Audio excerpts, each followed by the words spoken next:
Bismillahirrahmanirrahim. Assalamualaikum warahmatullahi wabarakatuh. Alhamdulillahirabbil alamin.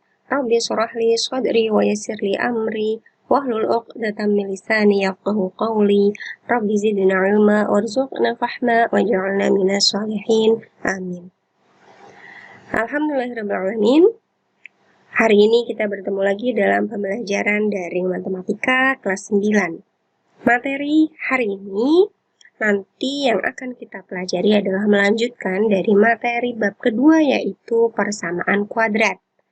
Nah, untuk kali ini yang akan kita bahas adalah subpokok bahasan terkait dengan menentukan akar-akar persamaan kuadrat.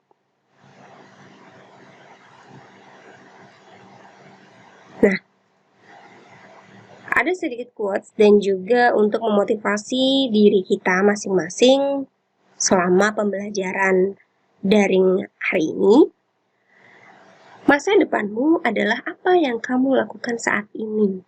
Nah, coba kita introspeksi diri, apa yang sudah kalian lakukan selama pembelajaran daring. Apakah kita termasuk orang yang memanfaatkan waktu belajar dengan baik, ataukah kita termasuk orang yang lalai dalam belajar selama daring? Ya, karena masa depan kalian itu apa yang kalian lakukan saat ini. Oke, tujuan pembelajaran kita kali ini adalah ingin menentukan akar dari persamaan kuadrat. Ada 3 cara yang bisa kita lakukan untuk menentukan akar dari persamaan kuadrat.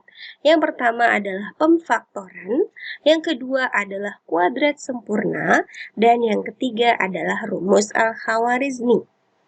Kali ini yang akan kita bahas adalah terkait dengan pemfaktoran. Oke, kita ikuti video selanjutnya. Oke.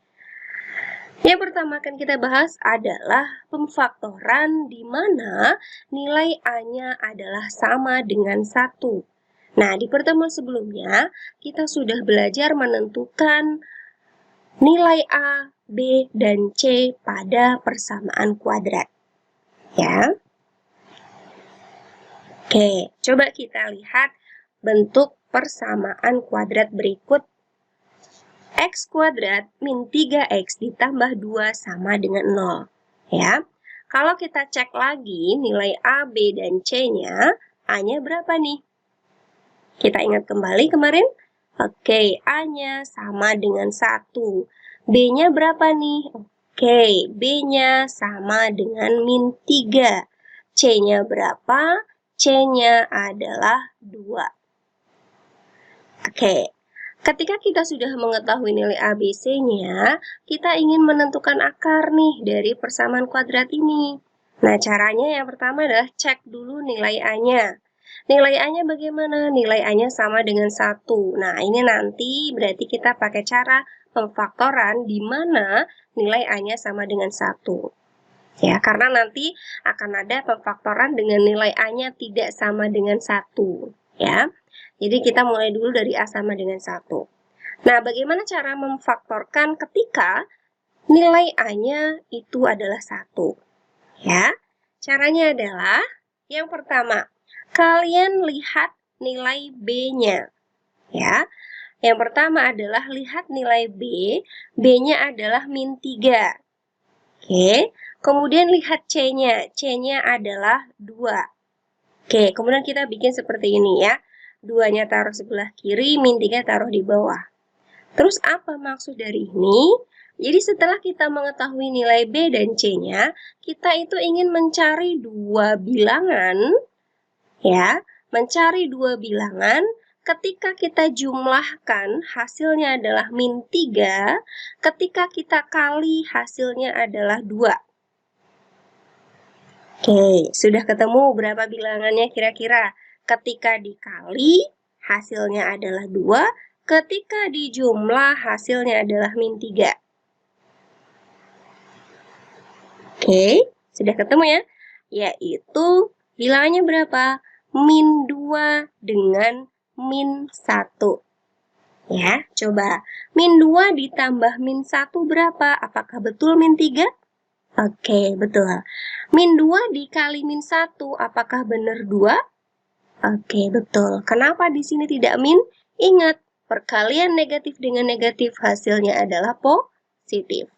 Oke, sehingga kita bisa menuliskan ya, dua bilangan di sini yang sudah kita dapatkan yaitu min 2 dan min 1, kita tuliskan di sini. Tulis X dulu, ya nanti seperti ini nulisnya. Nanti sama dengan 0. Oke, yang pertama bilangannya adalah min 2, berarti X min 2. Yang kedua adalah min 1, berarti X min 1. Oke, selanjutnya gimana? Selanjutnya kita pisahkan dari yang kurung kiri dan kurung kanan. Nah, kita sama dengan kan 0. Berarti yang pertama adalah X min 2 itu sama dengan 0, sehingga X bisa ketemu sama dengan berapa yang kemarin kita sudah pelajari. Oke, min 2 pindah ruas ke kanan menjadi plus 2, sehingga X-nya adalah 2. Nah, atau yang satunya adalah X min 1, berarti tulis X min 1 sama dengan 0, kita bisa peroleh X sama dengan min 1 pindah ruas ke kanan jadi 1. Sehingga ketemu X sama dengan 2 atau X sama dengan 1. Artinya apa? Artinya akar-akarnya berapa saja nih? Iya, akar-akarnya adalah 2 dan 1. Bisa dipahami untuk contoh yang pertama terkait pemfaktoran di mana nilai A sama dengan 1. Oke, cukup paham ya? Kita ke contoh selanjutnya. Kita lihat di sini ada X kuadrat min X min 12 sama dengan 0. Berarti nilai A-nya berapa nih? Kita ingat kembali, nilai A-nya 1. Berapa nilai B-nya? Ternyata B-nya min 1. Berapa nilai C-nya? C-nya ternyata min 12. Artinya gimana? Kita cari dua bilangan yang ketika dijumlahkan berarti, lihat B-nya. Ketika dijumlahkan berarti min 1. Ketika dikalikan adalah min 12. Kita bikin seperti ini. Ya, kita mencari dua bilangan ya, yang ketika dijumlahkan min 1. Jadi min 1-nya itu dari B ya. Kalau yang B itu yang dijumlahkan, kalau yang C itu adalah ketika dikali. Kira-kira bilangannya berapa saja nih? Oke, bilangannya 4 sama 3. Oke, coba kita 4 sama 3. Nah, tapi di sini hasil penjumlahannya adalah min 1. Ya, berarti kira-kira salah satu dari bilangan 4 dan 3 itu kita kasih min. Kira-kira yang min yang 4 atau yang 3? Ya, tepat sekali. Yang min adalah yang 4. Sehingga bilangannya adalah min 4 dan juga 3. Ketika dijumlah hasilnya min 1. Ketika dikali berapa? Min 4 kali 3 adalah min 12. Sehingga seperti tadi, kita tulis X, kita tulis X dikurung baru sama dengan 0. Ya, karena di sini tadi min 4 dan 3, berarti di sini kita tulis min 4, karena 3-nya positif berarti plus 3. Sehingga kita bisa mencari akar-akarnya, bisa dilanjutkan. Yang pertama adalah X min 4 sama dengan 0, sehingga X-nya ketemu, min 4 pindah ruas menjadi plus 4. Atau tulis saja 4. Nah, yang kedua akarnya adalah X plus 3 sama dengan 0, sehingga X sama dengan plus 3 pindah ruas menjadi min 3. Sehingga didapatkan akar-akarnya adalah, ya kita bisa menentukan akar-akarnya adalah 4 dan juga 3. Oke, dua soal pemfaktoran dengan nilai A sama dengan 1. Semoga bisa dipahami ya. Karena setelah ini kita akan bahas yang ketika nilai A-nya itu tidak sama dengan 1.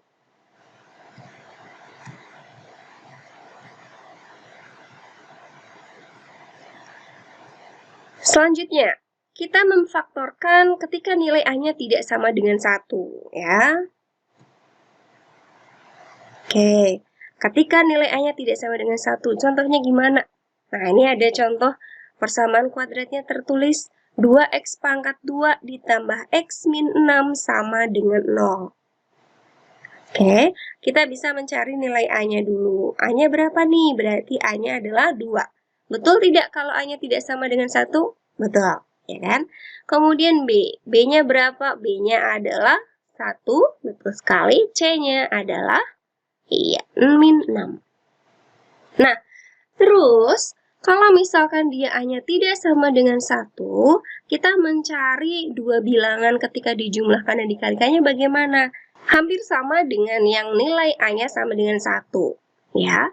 Jadi caranya adalah kita membuat dua bilangan, ya, mencari dua bilangan yang ketika dijumlahkan itu hasilnya adalah yang B, ya. Yang B berapa? Yang B adalah 1. Oke.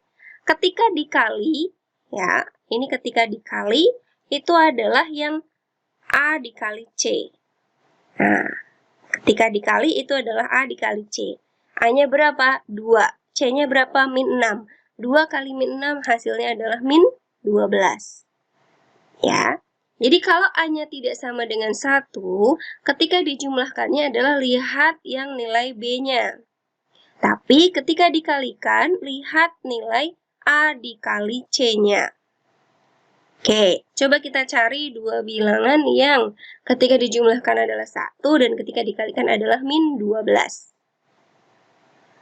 Berapa kira-kira? Oke, sama nih, 4 dan 3. Nah, tapi ketika dijumlahkan 1, berarti harus ada yang minus ya. Yang minus adalah yang 3. Sehingga diperoleh bilangannya adalah 4 dan min 3. Nah, selanjutnya cara menulisnya agak berbeda nih. Kalau tadi kan langsung X diambil bilangannya berapa plus 4 sama X min 3 seperti itu. Kalau misalkan A-nya tidak sama dengan 1, itu agak berbeda. Caranya gimana? Kita lihat A-nya. Kalau A-nya 2, berarti kita tulis di sini 1/2. Ya. Kalau misalkan nanti A-nya 4, berarti 1/4. A-nya 5, 1/5, dan seterusnya. Selanjutnya, kita tulisnya agak berbeda dengan yang sebelumnya. Kalau tadi cuma X sama X di sini tuliskan. Tapi karena di sini A-nya adalah 2, kita menuliskan di sini 2X. Di sini juga 2X. Terus kalau di sininya 3, berarti ini 3X, ini 3X. Kalau di sini A-nya 5, berarti 5X, 5X. Dan di sini 1/5. Bisa dipahami ya? Oke, selanjutnya. Bilangan yang sudah kita dapat adalah 4 dan min 3. Berarti 4 taruh di sini, tandanya positif. Di sini 3-nya tandanya negatif, berarti min 3. Oke. Selanjutnya, salah satu dari yang ada di dalam kurung ini kita kalikan dengan 1/2. Ya. Yang kita pakai yang mana? Yang kita pakai adalah yang bisa dibagi 2 bilangannya. Ya, siapa? Kita pakai yang 2X plus 4. Kita pisahkan di sini. 1/2 dikali 2X plus 4 sama seperti tadi, sama dengan 0. Ya, kita kalikan seperti biasa, setengah dikali 2X, berarti hasilnya X. Setengah dikali plus 4, hasilnya adalah plus 2, sama dengan 0. Sehingga X-nya berapa? Plus 2 pindah ruas ke kanan, jadi min 2. Oke, ini yang pertama.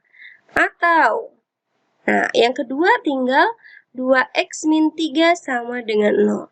Jadi yang kedua ini kita tidak usah dikalikan dengan setengah. Jadi yang dikali setengah adalah salah satunya saja. Yang kita pilih adalah yang bisa dibagi dengan 2 atau bisa dikali dengan setengah. Ya. 2X min 3 sama dengan 0, sehingga kita bisa tuliskan 2X sama dengan min 3 pindah ruas jadi plus 3 atau tulis saja 3, sehingga hasil X-nya adalah 3/2. Nah, berarti bisa kita simpulkan akar-akarnya adalah, ini bisa kita katakan sebagai akar yang pertama, ini akar yang kedua, menjadi berapa tuh? Kita tulis ulang, akar-akarnya itu adalah min 2 dan 3/2. Oke, ini contoh ketika nilai A-nya tidak sama dengan 1. Oke, kita lanjut. Oke, kita lanjut contoh yang kedua ketika A tidak sama dengan 1. Oke, Contoh yang kedua adalah persamaan kuadrat dari 3x pangkat 2 ditambah 7x ditambah 2 sama dengan 0. Bagaimana cara menyelesaikannya? Kita cek dulu nilai A, B, dan C. A-nya berapa nih? A-nya 3. B-nya berapa nih? B-nya adalah 7. C-nya berapa? C-nya adalah 2. Oke, selanjutnya untuk mencari bilangannya yang bisa dijumlahkan dan bisa dikalikan, tadi gimana caranya? Ketika dijumlahkan, lihat nilai B-nya. Ya, kita bisa tulis di sini, lihat nilai B. Oke, B-nya berapa? 7. Ketika dikalikan, berarti apa? Kalau ketika dikalikan, lihat A dikali C. Ya, A kali C. A-nya berapa? 3. C-nya berapa? 2. 3 kali 2 adalah 6. Oke. Nah, kira-kira berapa nih? Berapa kali berapa hasilnya adalah 6 dan ketika dijumlahkan adalah hasilnya 7. Oke, sudah ketemu? Ya, karena di sini positif semua berarti agak mudah ya. Ya, berapa perkaliannya dan penjumlahannya bilangan dua bilangan tersebut yaitu 6 dan juga 1. Oke, kenapa 6 dan 1? Karena ketika 6 ditambah 1 hasilnya 7, positif ya. 6 dikali 1 hasilnya adalah 6. Oke, sehingga kita bisa menuliskan gimana tadi kalau A-nya tidak sama dengan 1, lihat nilai A-nya. Karena nilai A-nya adalah 3, berarti depan kita tulis 1/3. Selanjutnya kita tulis seperti tadi, ikuti ya. Kalau di sininya 3, berarti kita tulis 3x. Ya, selanjutnya ini juga 3x sama dengan 0. Oke, bilangannya berapa saja? Tadi 6 dan 1. Oke, kita tulis 6-nya positif, 1-nya juga positif. Ya, sehingga kita bisa meneruskan untuk mencari akar yang dikalikan dengan sepertiga, yang 3x plus 6 atau 3x plus 1. Oke, yang kita kalikan sepertiga adalah 3x plus 6. Tulis di sini, sepertiga dikali 3x plus 6 sama dengan 0. Seperti tadi kita kali silang. Sepertiga dikali 3x, hasilnya adalah x. Sepertiga dikali 6. Berapa tuh sepertiga kali 6? Oke, hasilnya adalah plus 2 sama dengan 0. Sehingga nilai x bisa kita dapatkan, plus 2 pindah ruas menjadi min 2. Oke, itu yang pertama. Atau yang kedua adalah 3x plus 1 nih. Ya, 3x plus 1-nya kita selesaikan juga. Sama dengan 0, jangan lupa. Kemudian 3x sama dengan 1 pindah ruas menjadi min 1. Sehingga x sama dengan min 1. 3-nya pindah ruas menjadi dibagi. Sehingga kita peroleh akar pertamanya min 2. Akar keduanya adalah min 1/3. Kita tulis berarti ketemu akar-akarnya adalah min 2 dan min 1/3. Sampai sini cukup jelas terkait dengan menentukan akar. Ya, nanti jika ada pertanyaan bisa ditanyakan lewat komentar atau bisa langsung menanyakan kepada Miss ya. Nanti kita bisa lanjutkan di pertemuan selanjutnya dan latihan-latihan yang lebih menantang lagi ketika kita ingin menentukan akar dari persamaan kuadrat. Oke, mungkin cukup untuk pertemuan hari ini. Kita akhiri dengan baca hamdalah. Alhamdulillahirrabbilalamin. Wabidu'a kafaratul majlis. Subhanakallahumma wabihamdika asyhadu an la ilaha illa anta astaghfiruka wa atubu ilaik. Terima kasih, tetap semangat. Assalamualaikum warahmatullahi wabarakatuh.